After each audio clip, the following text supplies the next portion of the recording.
Hello guys, food lover चॅनलमध्ये तुम्हा सर्वांचं स्वागत आहे। आज मी बनवणार आहे गावठी कोंबडीचं चिकन। 1 किलो गावठी कोंबडीचं चिकन मी घेतलेलं आहे, जे 600 ग्रॅम भरलेलं आहे।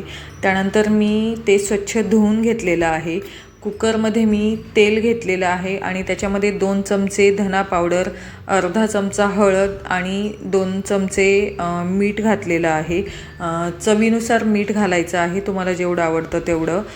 त्यानंतर मी धुतलेलं चिकन मी त्याच्यामध्ये ॲड केलेलं आहे आणि सगळं काही व्यवस्थित त्या तेलामध्ये मी फ्राय करून घेतलेलं आहे। त्यानंतर मी आणखी थोडंसं मीठ त्याच्यामध्ये घातलेलं आहे आणि व्यवस्थित फ्राय केलेलं आहे।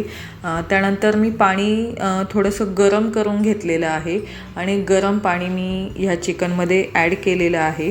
त्यानंतर मी कुकरचं झाकण लावून कुकरच्या 3 शिट्ट्या घेतलेल्या आहेत। फुल गॅसवर 3 शिट्ट्या घेतलेल्या आहेत मी। आपला कुकर झालेला आहे। आता आपण वाटण बनवणार आहोत, तर त्यासाठी मी 2-3 मिरे, 2-3 लवंगा आणि दालचिनीचे तुकडे घेतलेले आहेत। त्यानंतर 2 मीडियम साईजचे कांदे घेतलेले आहेत मी, बारीक चिरलेले, आणि ते मी थोड्याशा तेलामध्ये फ्राय करून घेतलेले आहेत। अगदी गोल्डन ब्राऊन कलर येईपर्यंत मी ते फ्राय केलेले आहेत। त्यानंतर एक मोठ्या साईजचा टोमॅटो घेतलेला आहे आणि टोमॅटो पण मी छानपैकी फ्राय केलेला आहे।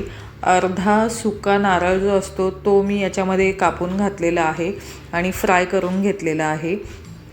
त्यानंतर मी आलं आणि लसूण घातलेला आहे आणि हे सगळे इन्ग्रेडियंट व्यवस्थित मी मिक्स करून घेतलेले आहेत, फ्राय करून घेतलेले आहेत।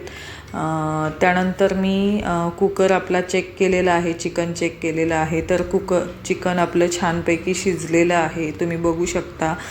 तर 2 मिनटं मी चिकन हे बाजूला ठेवलेलं आहे आणि आपलं जे वाटण आहे ते मी मिक्सरच्या भांड्यामध्ये काढून थोडं त्याच्यामध्ये पाणी टाकून व्यवस्थित बारीक अशी पेस्ट बनवून घेतलेली आहे।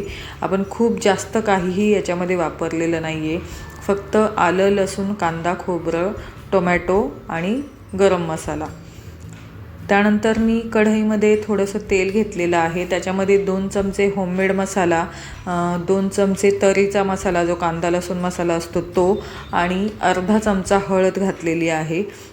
मसाले फ्राय झाल्यानंतर मी वाटण घातलेलं आहे आणि वाटण पण छानपैकी मी फ्राय करून घेतलेलं आहे आणि कमी गॅसवर मी वाटण हे फ्राय केलेलं आहे। त्यानंतर आपण जे चिकन शिजवून घेतलं होतं ते याच्यामध्ये मी ॲड करून छानपैकी कढ घेतलेला आहे। आपल्या चिकनला मस्त तरी आलेली आहे, छान पातळ रस्सा तयार झालेला आहे आणि त्यानंतर मी हे सर्व केलेलं आहे। तर ही माझ्या मम्मीची रेसिपी आहे। तर जर तुम्हाला माझा व्हिडिओ आवडला असेल, माझ्या मम्मीची रेसिपी आवडली असेल, तर नक्की माझ्या चॅनलला लाईक करा, शेअर करा, सबस्क्राईब करा। थँक्यू।